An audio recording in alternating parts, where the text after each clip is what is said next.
Bonjour, bienvenue dans Uppercut by Pastor D. Heureux de vous savoir nombreux avec nous pour démarrer cette semaine, mais aussi pour terminer cette année civile. Nous allons parler de bilan et je lis Genèse chapitre 1, le verset 31. Dieu vit tout ce qu'il avait fait et voici cela était très bon. Ainsi il y eut un soir et il y eut un matin, ce fut le sixième jour. Regardez, notre Dieu aime faire les bilans. De toutes les façons, Dieu fonctionne en termes de saison. Et l'année civile n'est pas forcément une saison chez Dieu.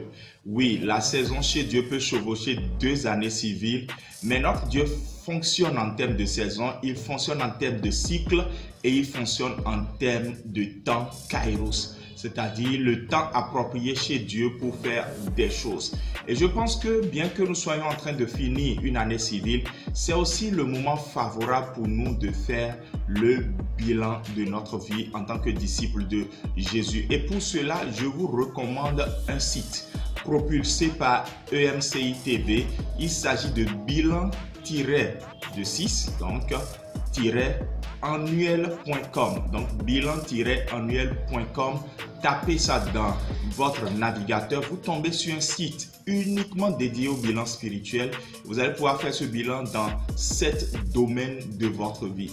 7 bons domaines de votre vie dans lesquels vous allez faire le bilan, que ce soit les relations, votre intimité avec Dieu au niveau professionnel. Je vous le recommande vivement. S'ils ne l'avaient pas fait, je l'aurais fait. Et parce qu'ils l'ont fait, nous sommes ensemble dans le même royaume. Je partage les bonnes choses qu'ils ont alors fait. Mais ce dont j'aimerais parler ce matin, c'est de se situer où est-ce que je suis lorsque je fais le bilan de ma vie. Et pour cela, je vais lire 1 Corinthiens, le chapitre 2 et le verset 14. C'est vrai, on parle ici de l'homme animal. Mais peut-être que tu penses que tu n'es plus un homme animal ou que tu es peut-être un homme charnel ou un homme spirituel, peu importe. Mais je prends juste ce que l'homme animal est. Il est dit que l'homme animal, 1, ne connaît pas les choses de l'esprit. 2, ne reçoit pas les choses de l'esprit. Et 3, n'aime pas les choses de l'esprit parce que c'est une folie pour lui. Lorsque vous regardez 2020, êtes-vous conscient de connaître les choses de l'esprit? Pouvez-vous me citer les choses de l'esprit? J'ai fait cet exercice avec les adolescents de mon église et ils sont arrivés à lister 15 choses de l'esprit. Une chose est de connaître quelque chose et une autre chose est de s'approprier ce qu'on a connu. Si vous connaissez les choses de l'esprit, c'est bien, mais les avez-vous reçues? Lorsque vous regardez 2020, êtes-vous conscient d'avoir reçu les choses de l'esprit que vous connaissez ou vous les avez juste connues intellectuellement, académiquement, de façon studieuse pour plaire à vos parents, pour plaire à votre conjoint, pour plaire à votre pasteur, parce que vous cherchez un poste, vous avez connu les choses de l'esprit, mais vous ne les avez pas reçues. C'est un peu comme Paul qui demandait à certains chrétiens dans Actes chapitre 19, mais depuis que vous avez une relation avec Dieu, avez-vous reçu le baptême du Saint-Esprit? Il y a ceux qui ignorent complètement certaines choses de l'esprit. Il y a d'autres qui les connaissent mais qui ne les reçoivent pas. Et puis finalement, le bilan vient aussi te demander, mais les choses de l'esprit que tu connais, celles que tu prétends avoir reçues, les aimes-tu? Parce que pour entretenir quelque chose, il faut aimer ce que l'on a reçu pour pouvoir l'entretenir. Et lorsque on n'entretient pas la chose, on considère alors que la chose est une folie. Quelles sont les choses de l'esprit que vous avez entretenues cette année? Vous les avez entretenues dans le but de les voir évoluer dans votre vie, se multiplier dans votre vie et passer par votre vie pour être une bénédiction à d'autres personnes. Le fruit de l'esprit est-il mûr en vous? La prière, le jeûne, la méditation de la parole de Dieu, la foi, la crainte de Dieu, l'obéissance, etc. Où en êtes-vous avec les choses de l'esprit? Et avec ce bilan, si quelqu'un se demande maintenant, mais pasteur, avec cette exhortation, je me dis, il faut que quelque chose change en 2021. C'est justement ça le but du bilan. Le but du bilan, c'est de nous faire voir ce qui a marché, ce qui n'a pas marché et surtout quoi faire pour devenir plus mûr avec le Seigneur. À l'hôpital, plus précisément à la gynéco-obstétrique, il y a une salle réservée aux femmes qui veulent accoucher, aux gestantes, qu'on appelle la salle de maturation. C'est là où on prépare vraiment la femme qui est sur le point d'accoucher à être prête avant de passer sur la table d'accouchement. Que voulez-vous accoucher dans votre vie?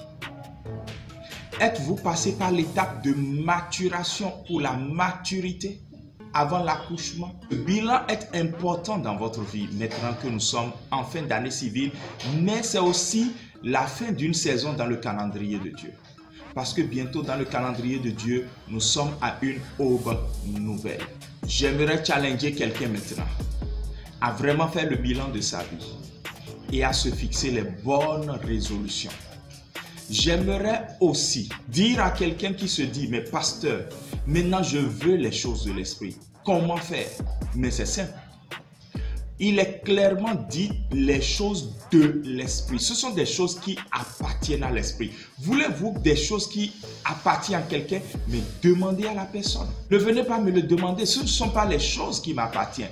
J'ai des billets dans ma poche, mais vous ne le connaissez pas. Vous ne pouvez pas le connaître si je ne vous les révèle pas. Ça, c'est les billets de Ghislain. Si vous voulez connaître les billets de Ghislain, recevoir les billets de Ghislain et prendre soin des billets de Ghislain, il faut la volonté de Ghislain. De la même manière, les choses de l'esprit sont données par l'esprit. Demandez à l'esprit. Maintenant, même pendant que vous suivez cette exhortation, demandez à l'esprit de vous donner les choses qui lui appartiennent. Formulez une prière dans ce sens. Et maintenant, je peux vous donner cette garantie que lorsque vous avez demandé à l'esprit de vous donner les choses qui sont à lui, un homme plus mature que vous peut toujours vous accompagner dans un cheminement dont le but, c'est toujours de vous amener vers l'esprit pour recevoir les choses de l'esprit de Jésus. Je prie, Père éternel Dieu, afin que aujourd'hui, quelqu'un soit profondément challengé à vivre une année 2021 dans la saison de Dieu. Le plus important est de bien clore cette saison et d'entrer dans la nouvelle avec les choses de l'esprit. Seigneur, aide tes enfants. Nous sommes prêts et nous voulons de toi. Au nom de Jésus. Amen. Nous finissons donc en vous disant que hier, à El Shaddai Place to Be, dans l'atmosphère d'une soirée de louange et d'adoration à l'Éternel, une surprise a été relâchée. Il s'agit de l'ouvrage 2021 Uppercut, commencé très fort, terminé avec excellence.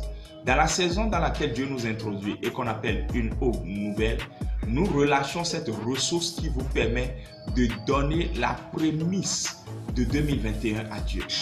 Consacrez tout le mois de janvier à l'Éternel avec cet ouvrage comme guide pour vous conduire vers la parole de Dieu et pour vous conduire vers des temps de prière associés aux jeûnes si vous voulez.